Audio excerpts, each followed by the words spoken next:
Selamat datang di video ini.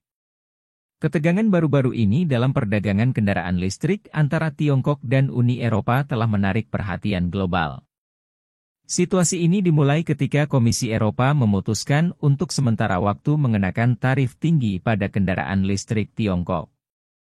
Keputusan ini tidak hanya menandai perubahan dalam kebijakan perdagangan tetapi juga mencerminkan hubungan kompleks antara dua negara besar perekonomian global. Langkah Uni Eropa ini bertujuan untuk menyeimbangkan industri kendaraan listrik Tiongkok yang disubsidi secara besar-besaran dan menjaga persaingan yang adil di pasar Eropa.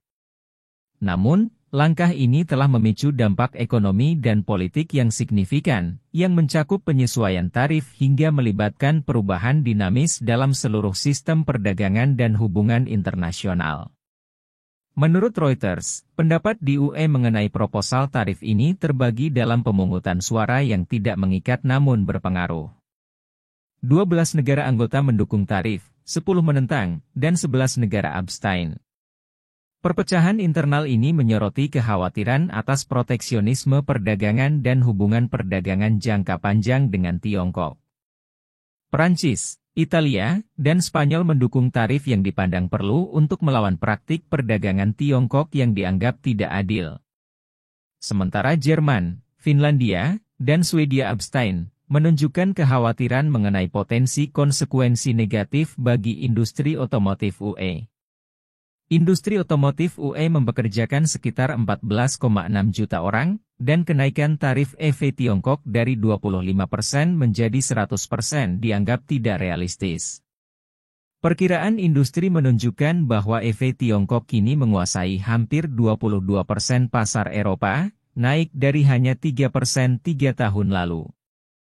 Pada tahap ini, menghitung konsekuensi langsung dari keputusan ini merupakan tantangan. Nicholas P. menjelaskan bahwa harga kendaraan listrik Tiongkok hampir setengah dari harga kendaraan Eropa. Mereka memiliki cukup ruang untuk menyerap tarif tanpa membebankan biaya kepada konsumen atau mengurangi keuntungan. Institut Kiel untuk Ekonomi Dunia di Jerman memperkirakan bahwa tarif tambahan UE dapat mengurangi impor kendaraan listrik Tiongkok sebesar 42%. Pendapat di dalam UE mengenai masalah tarif masih belum terselesaikan. Jerman, Swedia, dan Hongaria menggunakan semua upaya diplomatik untuk menghindari penerapan tarif baru. Menteri Ekonomi Jerman Robert Habeck dan Menteri Transportasi Volker Wissing keduanya melakukan perjalanan ke Beijing untuk menekankan pentingnya industri otomotif Jerman dan kekhawatiran mereka terhadap keputusan Komisi UE, produsen mobil Jerman seperti Audi, BMW, Mercedes-Benz, dan Volkswagen menghasilkan hampir 40% penjualan global mereka dari Tiongkok. Volkswagen menyatakan bahwa tarif secara umum tidak meningkatkan daya saing jangka panjang industri otomotif Eropa, dan dampak negatif dari keputusan ini jauh lebih besar daripada manfaat potensial. Negara-negara anggota UE akan mengadakan pemungutan suara tidak mengikat dalam waktu 2 minggu dengan pemungutan suara terakhir yang dijadwalkan pada bulan November. Persetujuan atau penolakan terhadap tarif baru memerlukan mayoritas yang memenuhi syarat dan akan berlaku efektif selama 5 tahun. Baru-baru ini, AS menyatakan dukungannya terhadap inisiatif yang mendesak UE untuk mengenakan tarif 100% pada kendaraan listrik murni buatan Tiongkok, serupa dengan yang diterapkan di AS. Transisi kendaraan listrik di Eropa baru-baru ini melambat dengan penjualan yang turun 11% pada bulan Mei dan kini hanya menyumbang 14% dari pasar mobil penumpang di kawasan ini. Meskipun merek-merek Tiongkok telah mempertahankan pangsa pasarnya, mereka juga tidak luput dari penurunan permintaan kendaraan listrik di Eropa.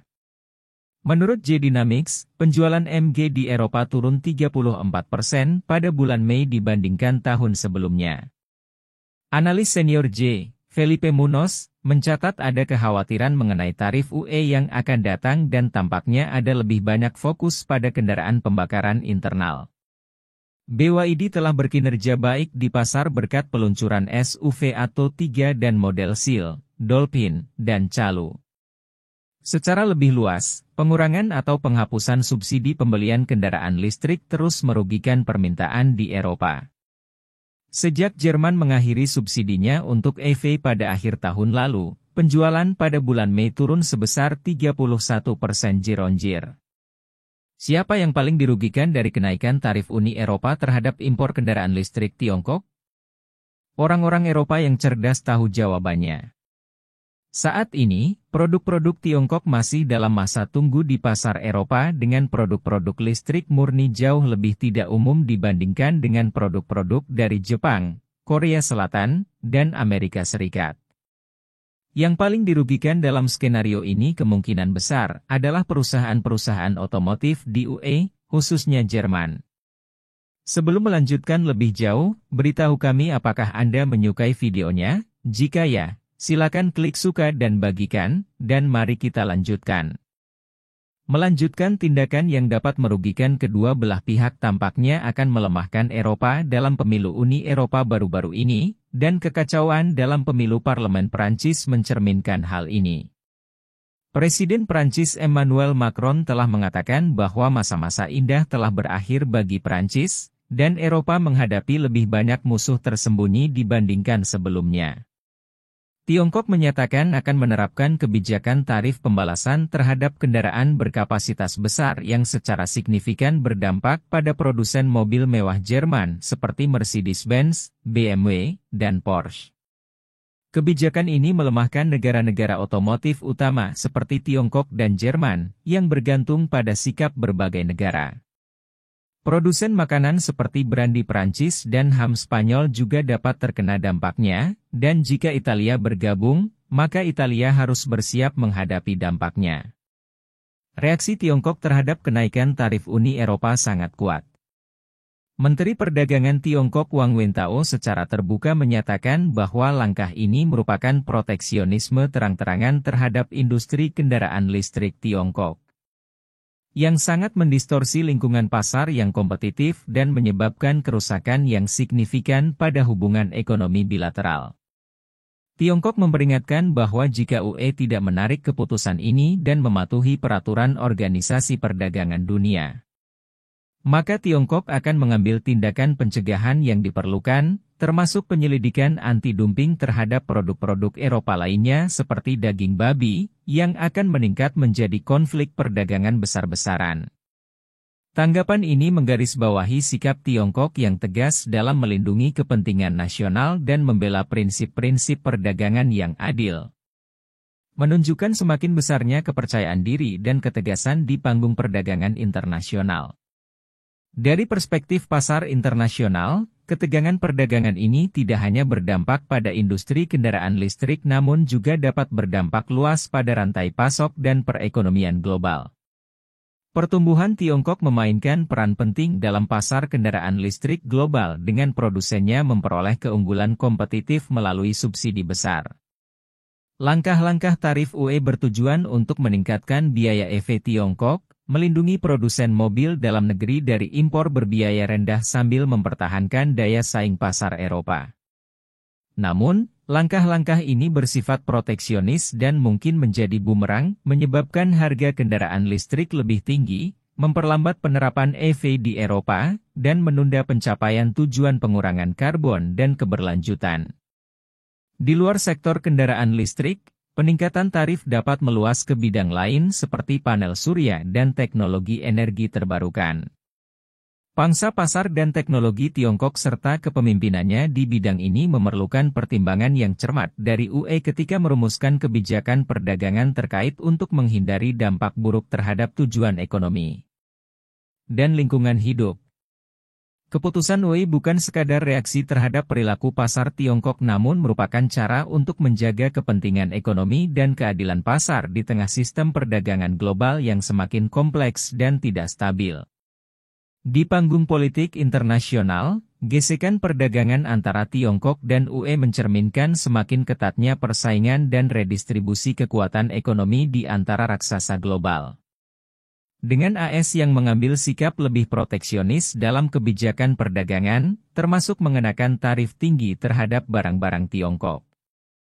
Lanskap ekonomi global sedang mengalami penyesuaian besar karena dua mitra dagang terbesar di dunia, hubungan ekonomi antara Tiongkok dan UE, Berdampak tidak hanya pada stabilitas pasar domestik mereka tetapi juga tata kelola ekonomi global dan pembentukan aturan perdagangan dalam jangka panjang. Menyelesaikan perselisihan perdagangan antara Tiongkok dan UE tetap dilakukan melalui dialog dan negosiasi. Meskipun ketegangan perdagangan saat ini menyoroti perbedaan dalam isu-isu ekonomi dan strategis utama. Saluran diplomatis untuk menyelesaikan perselisihan dan menghindari eskalasi menjadi perang dagang skala penuh adalah kepentingan terbaik bagi kedua belah pihak. Pemerintah Tiongkok menyatakan kesediaannya untuk membahas lebih lanjut kebijakan perdagangan dengan harapan menyelesaikan perbedaan dengan UE melalui jalur formal. Menjaga hubungan perdagangan bilateral yang stabil dan berkelanjutan bagi UE memerlukan penilaian yang cermat terhadap dampak jangka panjang dari kebijakan tarif dan secara aktif mencari solusi. Hubungan perdagangan yang lebih stabil dengan Tiongkok sambil melindungi industri dalam negeri adalah bagian dari kebijakan perdagangan UE. Kompleksitas rantai pasokan global dan sifat globalisasi ekonomi yang tidak dapat diubah juga perlu dipertimbangkan.